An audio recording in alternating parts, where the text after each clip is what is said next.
And speaking of talking about stuff, we never did finish. Drew, you're the worst radio host in America. Finish what? You said we're going to talk about diet and about putting chips and all that. We never revisited it. You had some ideas. I was saying today, because here's the thing. First off, they've announced that teens from the United States or adolescents from the United States are like the fattest in the world, and they just keep getting fatter. Yeah. And I understand it because obviously they're just eating the same crap. There doesn't seem much movement going on with them these days. Here's the thing. Let me try to figure this out. There's a group of kids that are very into sports. A certain percentage of society, of children in society, that will always be into it. Yeah, sports. And then there's everybody else that could be drawn into it.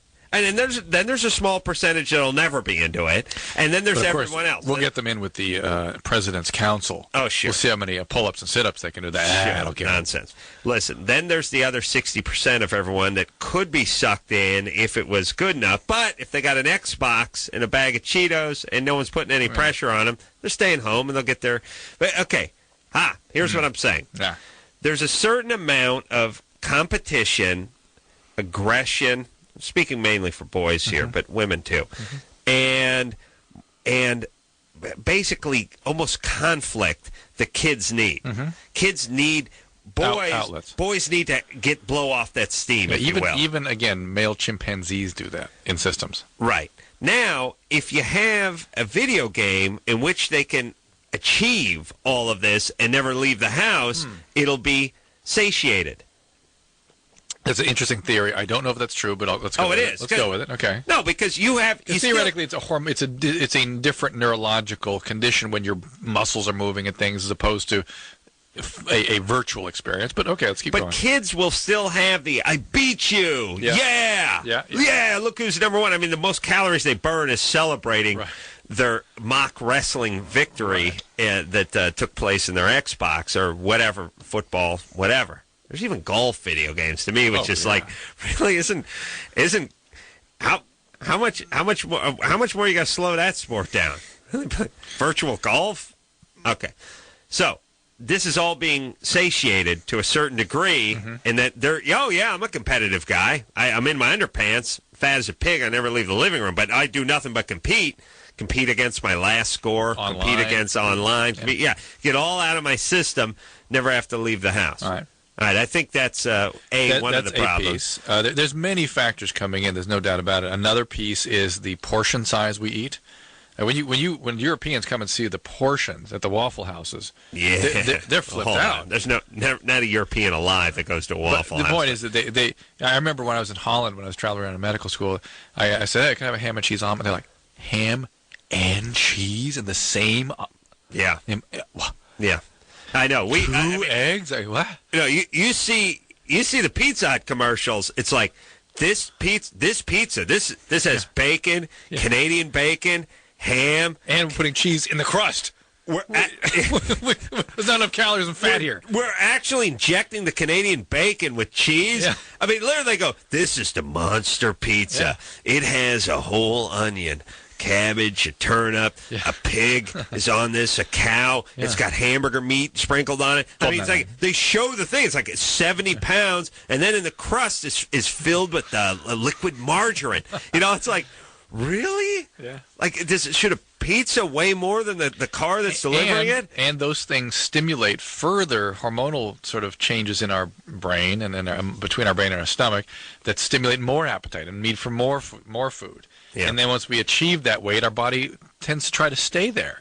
Right. And then if you add in a genetic burden, then it's almost impossible to come back down. Now if you're sedentary, and now here's the crown and glory is you have an effed up family system, you're miserable, and you're looking for any relief and satisfaction. Well, food gives it to you. Look, here's the other thing. Don't care about getting laid.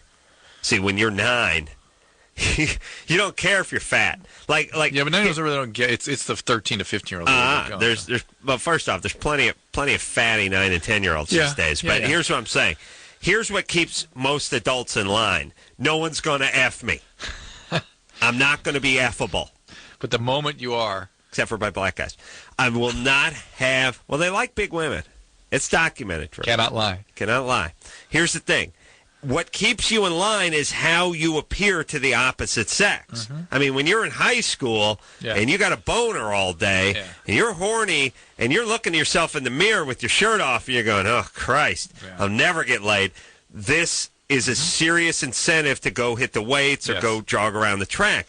When you're 9 and 10 years old, it's like, hey, F it.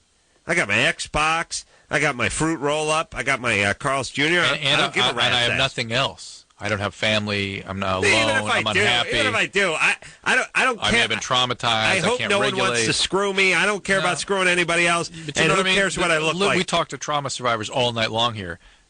The only source of sort of gratification they can find sometimes is food. Right. Is of a sort of where they calm themselves Drew, down. obviously this problem is bigger than just trauma survivors. But that's as we know. Prevalent. But we know that may affect maybe 20-30% of the population. It's a growing population. All right, it definitely factors in. I'm just saying somebody needs to pull these fatties aside at 10, 11, 12 and go, look, trust me, you're going to want to get laid one day. And here's the thing: you get fat at 9 and 10. Again, you don't have the I got to get laid angle worked anywhere. By the time you're 16, 17 and ready to get laid or want to get laid, you've been used to looking at yourself fat for 5, 8 years and you don't care. There is a certain point when you just become a fat guy and that's just you. Mm. The hard part's over. But as you know, that's usually somebody keeping people away with that too. Yeah, but not for guys. A lot of times guys are just like, hey, I'm the fat guy. Once you show up at your school, hey, everybody, I'm the fat guy. I'll be the official fat guy. I'll be playing the role of the fat guy. I'm like Norm from Cheers. Guarantees I'm the fat guy. Career in comedy? No, the pressure's taken off. All right, Drew. Look at Drew up on his feet. He's banging the chair around. He's very excited. So what are the breakthroughs? What's going to, how are we going to skinny I think people some out? of the breakthroughs are about what the hormones are that the stomach puts out that the brain receives that lets the stomach know it's full. Uh-huh. And there's something called ghrelin, there's something called leptin, and these things are being sort of manufactured now.